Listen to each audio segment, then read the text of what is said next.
1. It is 3 a.m. The world around you is silent, but inside your head, it is deafening. You are lying in bed staring at a dark ceiling, yet you are not really there. You are in a parallel universe, a universe where, 3 hours ago, or perhaps 3 years ago, you delivered the perfect, razor-sharp comeback to that person who undermined you. In this mental replay, you are witty, you are composed, and you finally win. But then, the cold silence of the room hits you. You realize you are just fighting ghosts.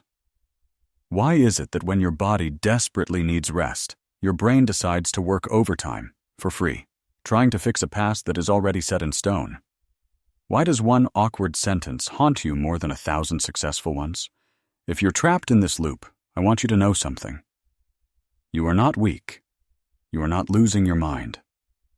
What you are experiencing is a primitive, outdated survival mechanism, an ancient bodyguard inside your brain trying to protect you in a world that no longer hunts with spears, but with social judgments. Today, we are going to pull apart the psychology of the scratched record in your head. We will discover why your mind refuses to let the past stay in the past, and more importantly, how to finally turn off the projector. 2. We usually tell ourselves that we do this because we have too much free time, or because we are simply oversensitive. We feel a sense of shame, as if our brain is broken for obsessing over a 5-second stutter or a misunderstood joke. But modern psychology tells a different story. Experts call this post-event processing, or PEP. It is a core feature of social anxiety, but it affects almost all of us at some point. Dr. Susan Nolan-Hoeksema, a pioneer in the study of rumination, discovered that this isn't just thinking. It is a repetitive, circular trap. Think of it as a desperate, failed system scan. Your brain isn't trying to annoy you. It is actually terrified. To your subconscious, a social blunder isn't just an embarrassment. It is a threat to your survival. In the world of our ancestors, being liked by the group meant the difference between life and death. If you were rejected, you were cast out into the wild to face the elements alone. So when you replay that conversation at 3 a.m, your brain is frantically searching for the glitch. It is trying to find the flaw in your performance to ensure that next time you won't be exiled from the tribe. You aren't just overthinking. You are performing a survival drill for a war that ended thousands of years ago. 3. But how does this ancient bodyguard actually operate in your modern life? It usually shows up in 3 distinct, agonizing patterns. The first is what I call the perfect draft. This is the loop of regret for everything you didn't say. Your mind becomes a sophisticated editor, constructing a new reality where you were witty, sharp, and perfectly composed. You replay the scene, but this time, you deliver that devastating comeback, and you win the imaginary argument. It feels empowering for a moment until you remember the actual moment is gone forever. Then, there is the social microscope. This is where you scrutinize every micro-expression and every second of silence from the other person. You ask yourself, what did that slight eyebrow raise mean? Were those 2 seconds of quiet because they were bored, or because I said something stupid? This pattern is fueled by uncertainty. Your brain despises a lack of information, so it invents a catastrophic narrative to fill the gaps. The final pattern is the validation trap. In this loop, you are not just editing your own words, you are choreographing the other person's reaction. You imagine them being impressed by your alternative, perfected self. You are trying to secure the applause you feel you missed, trapping yourself in a cycle of seeking imaginary confirmation from an audience that has already moved on. Let's look at how this destroys an actual moment, using the story of Anne. Anne just gave a presentation. Objectively, it was 90% successful. Everyone clapped, and her boss even nodded. But Anne didn't sleep that night. Instead, she spent hours mentally chewing on a tiny 10% error she made in the 5th minute. In her mind, that small stumble wasn't just a mistake. It magnified until it completely consumed the 90% success, making her feel like the entire presentation was an absolute failure. 4.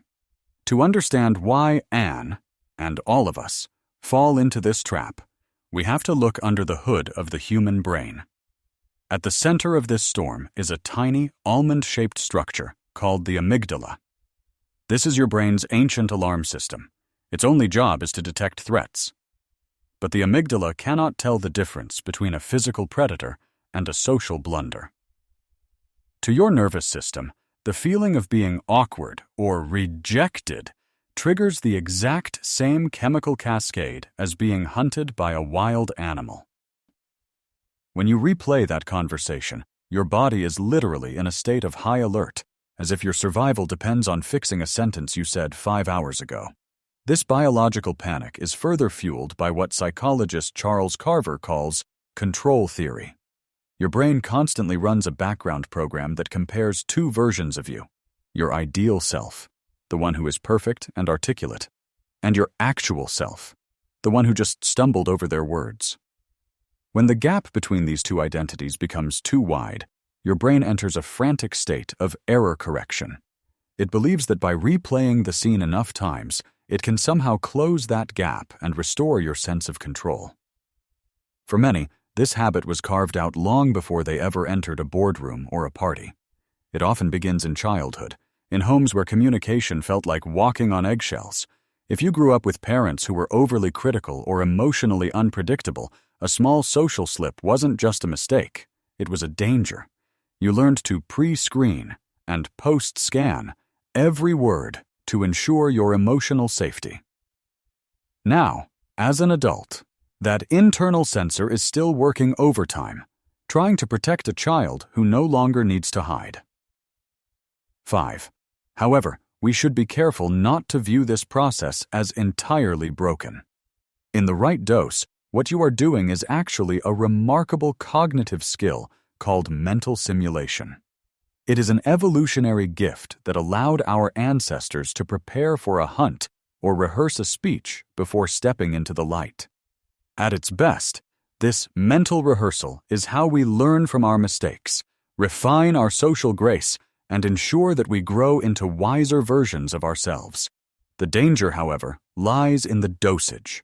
When reflection turns into rumination, it ceases to be a teacher and becomes a cage. When you cross the line into self-torture, you are no longer learning from the past, you are being paralyzed by it. This mental rigidity robs you of your greatest social asset, presence. If you are too busy directing the movie of what happened yesterday, you will be completely absent for the real conversations happening today. You cannot catch the opportunities of the present if your hands are still tightly gripping the ghosts of your last conversation. Trying to find the truth in a past conversation is like trying to listen to a song on a scratched record. The more you rewind, the more the surface wears down. The melody becomes distorted, the voices grow unnatural, and eventually, the actual event disappears entirely. You are no longer replaying reality. You are only playing back your own painful interpretations, a remix of a moment that never truly existed the way you remember it. The only way to stop the record is to lift the needle. Forgiving your past self for not being perfect is the only way you can be fully present for your future. The most meaningful connection you will ever have is not the one where you say everything correctly. It is the one where you are brave enough to show up as a flawed, messy human being and still find the grace to forgive yourself when you stumble. Real liberation starts when you decide that you have spent enough of your life trying to win arguments that have already ended. If a specific conversation flashed through your mind while listening to this, you are not alone. Leave a comment saying, "Me too," so we can see just how many of us are in this together. If you found value in this deep dive, please subscribe to Tayam Li Moy, hit the notification bell, and consider joining our membership to support more psychological explorations like this one. And if you want to understand why you are so sensitive to criticism in the first place, Click the video on your screen about the perfectionist syndrome to continue your journey of self-discovery.